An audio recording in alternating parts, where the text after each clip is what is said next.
Hey, what's up? This is Alexander here. There exists a very particular genre of clothing characterized by all black looks, very tactical designs, pocket and strap heavy, often worn alongside plate carriers, holsters, and cyberpunk graphic motifs. We are of course talking hashtag techwear or warcore, something which we've covered in some detail already, and an area unfortunately rife with relatively questionable clothing where Instagram doesn't necessarily match with reality. But sitting atop this aesthetic is the holy grail of cargo pants. Literally. Holy Grail are an Indonesian brand who have been around for some time and are frequently worn by content creators in this space, putting out these very tactical, edgy images and video. I've not only had a lot of requests to take a look at these, but seen people online generally ask, what are these like? What's the sizing? Are they worth it? So being YouTube's resident techwear enjoyer, as someone that's bought everything from $12 pretty awful cargos to $1,200 acronym ones, I'm out here taking one for the team. I didn't really feel like there was that much good review content about them online. So we'll take a look at everything from sizing and packaging to the pants themselves. Are they the holy grail or a holy fail? Let's find out. And here they are. Please excuse the techwear noises. These are the BLP04 Black. These came in, I managed to get them on sale actually, so they were $130. They do ship from Indonesia, so that cost an extra $50, bringing these to a shade under $200. That means they come in cheaper than many of those high-performance luxury brands, but very much atop the stack when it comes to the warcore AliExpress type stuff. To people who are used to buying fast fashion clothing who are just discovering this aesthetic, or fashion generally, near $200 is a lot to ask, so they better be pretty good. My initial impressions when putting these on, well, I think they fit fairly well, the length is good, they're wide enough at the waist, and overall they look like how you would expect them to, which is more than can be said for some of those cheap AliExpress pants. It's hard to deny these epitomise the warcore aesthetic, being absolutely packed with visual details. You've got multiple cargo pockets, multiple straps, multiple buckles. All of those things do a lot of work visually. I can't think of a model of pants which goes this far down the warcore or tactical route, and that includes actual military products. The fairly heavy branding isn't to my taste, but it does differentiate them from the world of military clothing. I have to say at this point, I do find from a construction perspective, these feel like a step up from the AliExpress and dropshipped stuff that we've looked at before, which kind of sits in this category. More substantial feeling hardware and overall better stitching and finishing. This isn't perfect, which we'll go into a little bit later, but I do feel like they're a step up. Before we break down some of these individual elements and see how well they work, there's a couple of things that I want to address first. Firstly, which size of these should you buy? Maybe not the size that you think. So I'm 187 centimeters tall, about 72 kilograms, making me a bit of a long boy. I would normally go for a size L in pants, but these are an XXXL. Anything smaller would have been too short, so if you're America or Europe based, you will likely have to go multiple sizes up than your regular pant size. That makes it very easy to get wrong. Best way to get it right though is make use of the pretty comprehensive size chart that they have on the product pages. Compare the sizing there to the measurements of something that you already own that fits you well. The key one here I think is total length. It's the easiest one to measure and it's something that you can't adjust. The waist does have this built-in belt, so there's a little bit of flexibility there. Don't just blindly pick your normal size because you do not want to try returning these. And that brings me on to my second point, ordering and returns. They say on their website here, you can only return if the item received is different from your order or there's a defect in the item. Apart from that, any reason is not accepted. So they're saying even if they don't fit you or you want a different size or something, too bad. This in itself is bad enough, but they also say Holy Grail is not liable for any products damaged or lost during shipping. So if you order something and it never arrives, that's your problem apparently. That's absolutely bonkers, I think, but it gets even weirder. When these showed up, they have a massive warning label on the front saying no returns accepted without unboxing video. So yes, they expect you to film yourself opening these and noting any potential defects to prove that that's how they arrived. Hello YouTube, today I'm unboxing the Holy Grail cargo pants of my own free will, but not because I'm being forced to. Yes, do it again, but more slowly. Time to start your YouTube unboxing career, everyone. This is a pretty bad way to treat your customers, potential advocates of your brand, by essentially saying, if there's something wrong with your item, we're gonna assume that you're lying unless you can prove it to us. If a brand was really confident about the quality of their product, they shouldn't be making it as difficult as possible to return or replace something. This is also actually illegal within the UK because buyers have the right to return things within a 14-day window for any reason, and retailers are not allowed to say that they don't have that right. Now, I'm not an expert in consumer law. I don't know if this applies to them because they aren't a retailer from the UK, they're from overseas, but nonetheless, it does show how unusual this is, and not very good as what's likely to be one of your first purchases of higher priced clothing. But anyway, let's take a look inside. After all, I've got the unboxing footage, right?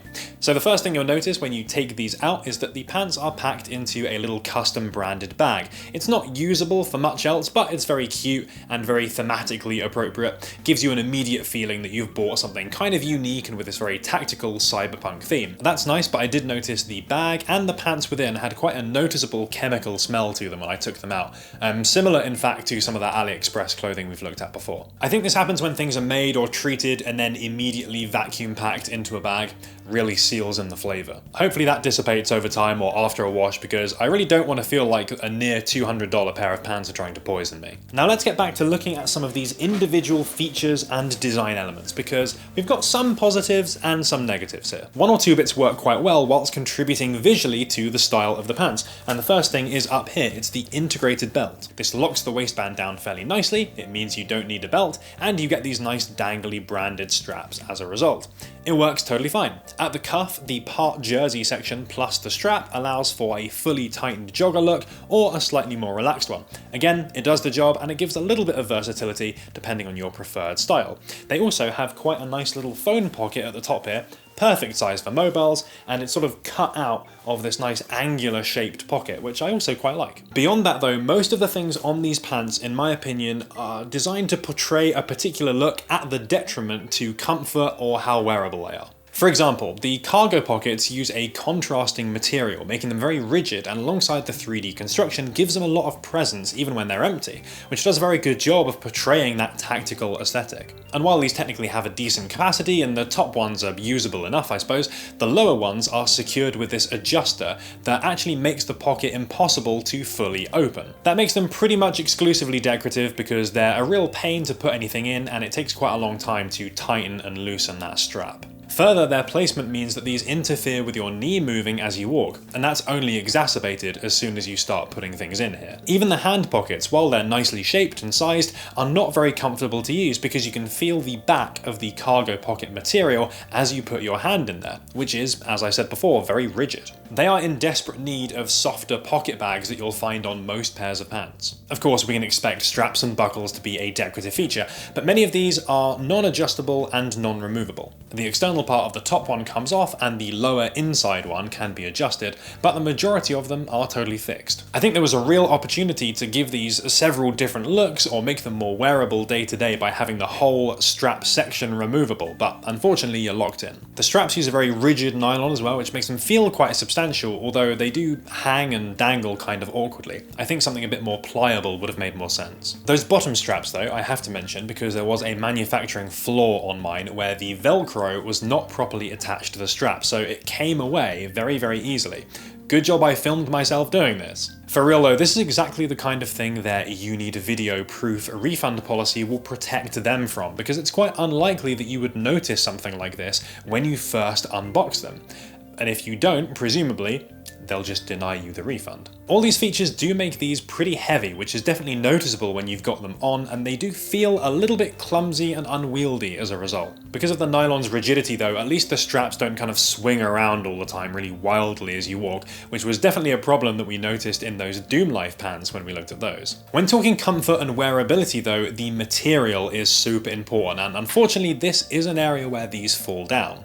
They're made of a ripstop nylon, which is far more designed for durability and abrasion resistance than it is for comfort. It's not stretchy, it's not breathable, it's not DWR treated, so will soak up water rather than repelling it. It just doesn't feel luxurious. On a fairly tapered pant that moves around a lot as you walk, these are all things that you'll notice quite quickly when you wear them for any period of time. Overall, almost all the elements that comprise the overall look of these seem designed for a particular aesthetic without attention to how that would impact the wearer. It seems like these are most frequently bought for the purposes of content creation, putting on as part of a cyberpunk or warcore look for socials or an art project or whatever. That's mostly what they're used for online, and you should probably only consider these if your hobby is taking warcore photo or video. They're not really appropriate if you're looking for the ultimate techwear cargo pants to wear every day.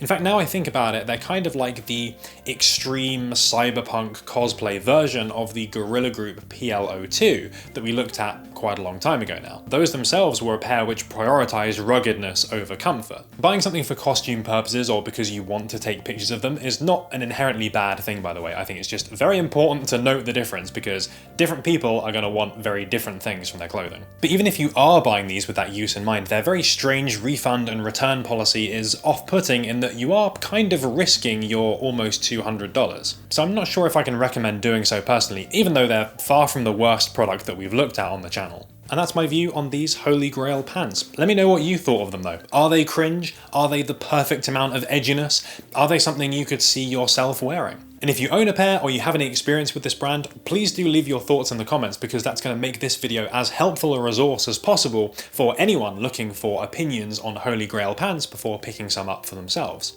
If you enjoyed the video, you want to see more stuff like this, please do give it a like, it is super appreciated. And of course, if you haven't subscribed yet, please consider doing so, that massively helps out the channel. You know there's going to be more technical content of all different varieties coming up in the future. Shout out to Caleb, who had a good idea of a video, a kind of surprising value one, maybe things which weren't too expensive or more affordable, but actually I've ended up getting a lot of use out of. And I think that's a great category of item to look at. I think everyone's got those kind of real workhorse purchases that they picked up mega cheap and they just wear them all the time. That's all for now though, more videos coming soon. We've got some acronym stuff, we've got some summer based things, I want to do something about shorts, I want to do some more accessory based things as well. Yeah, there's going to be loads of fun content, so stick around.